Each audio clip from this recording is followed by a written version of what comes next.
मैं रिभा तिवारी उपस्थित हूँ अपने चैनल पे बहुत ही प्यारा सा माता रानी का गाना लेकर के। अगर आप लोग मेरा चैनल सब्सक्राइब कर लिए हैं तो अच्छी बात है, नहीं किए हैं तो चैनल को सब्सक्राइब कर लीजिएगा, लाइक कमेंट शेयर ज़रूर कीजिएगा। तो चलिए बिना देर किए हुए बहुत ही प्यारा सा माता रानी का गाना सुनाते हैं।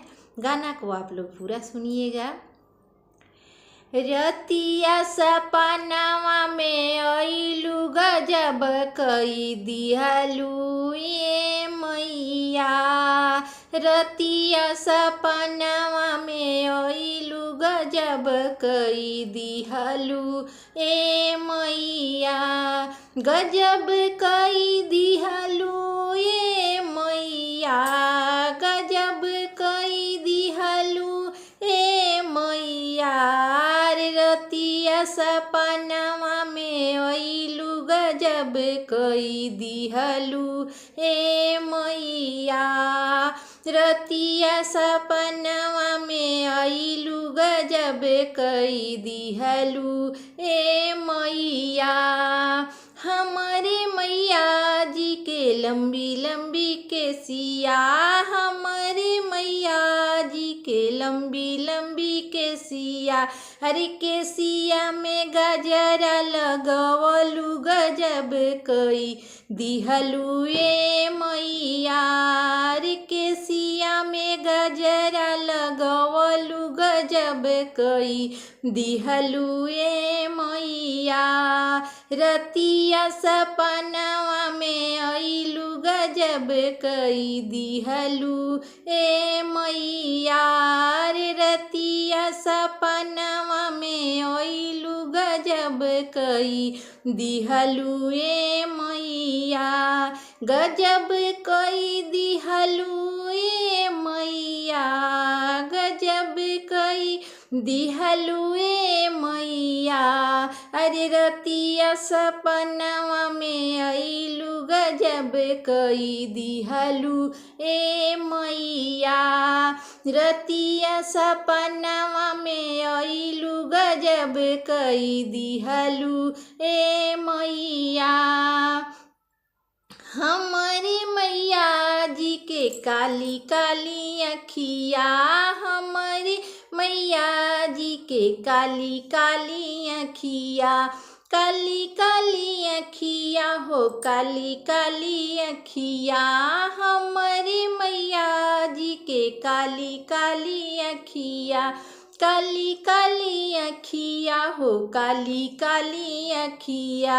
अरे अखिया में काजरा लगवलू गजब कई दिहलू ए मैया। अरे अखिया में काजरा लगवलू गजब कई दिहलू ए मैया।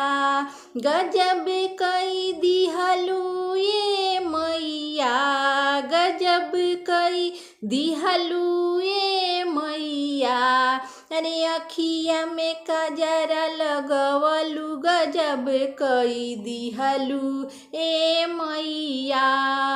रतिया सपनावा में अइलू गजब कई दिहलू ए मैया। रतिया सपनावा में अइलू गजब कई दिहलू ए मैया। हमारी मैया जी के लाली लाली चूड़िया, हमारी मैया जी के लाली लाली चूड़िया। लाली लाली चूड़िया हो लाली लाली चूड़िया। हमारी मैया जी के लाली लाली चूड़िया। लाली लाली चूड़िया हो लाली लाली चूड़िया। अरे हाथावा में मेहंदी लगवलू गजब कई दिहलू ए मैया। अरे हाथावा में मेहंदी लगवलू गजब कई दिहलू ए मैया। गजब कई दिहलू ए मैया, गजब कई दिहलू ए मैया। रे रतिया सपनावा में अइलू गजब कई दिहलू ए मैया। अरे रातवा सपनावा में अइलू गजब कई दिहलू ए मैया।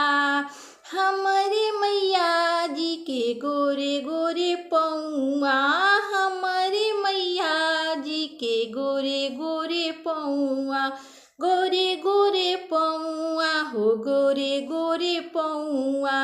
हमारे मैया जी के गोरे गोरे पौआ, गोरे गोरे पौआ हो गोरे गोरे पौआ। पौआ में अलता लगवलू गजब कोई दिहलू ए मैया। अरे पौआ में हावर लगवलू गजब कोई दिहलू ए मैया। अरे पौआ में महावर लगवलू गजब कई दिहलू ए मैया। गजब कई दिहलू ए मैया, गजब कई दिहलू ए मैया। अरे रतिया सपनावा में अइलू गजब कई दिहलू ए मैया। रतिया सपनावा में अइलू गजब कई दिहलू ए मैया। हमारे मैया जी के लाली लाली लहंगा, हमारे मैया जी के लाली लाली लहंगा, लाली लाली लहंगा हो लाली लाली लहंगा। हमारे मैया जी के लाली लाली लहंगा, लाली लाली लहंगा हो लाली लाली लहंगा। लहंगा में गोरोटा लगवलू गजब कोई दिहलू ए मैया। अरे लहंगा गोटेदार चुंदरी पहिनलू गजब कोई दिहलू ए मैया। हमारे मैया जी के लाली लाली लहंगा, हमारे मैया जी के लाली लाली लहंगा। अरे गोटेदार चुंदरी पहिनलू गजब कई दिहलू ए मैया। रतिया सपनावा में अइलू गजब कई दिहलू ए मैया। गजब कई दिहलू ए मैया, गजब कई दिहलू ए मैया। अरे रतिया सपनावा में अइलू गजब कई दिहलू ए मैया। रतिया सपनावा में अइलू गजब कई दिहलू ए मैया। रतिया सपनावा में अइलू गजब कई दिहलू ए मैया।